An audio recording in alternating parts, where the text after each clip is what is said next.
ኪሮስ አባታችን ስምህ ገነት ተነሳውን መገለጫ ስለመሆን ነው ታምርህን እየሰማን ይሰራል ቃል ኪዳን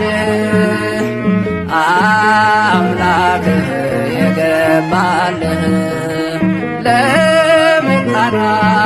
አሰጣለች ድንቅ ሥራ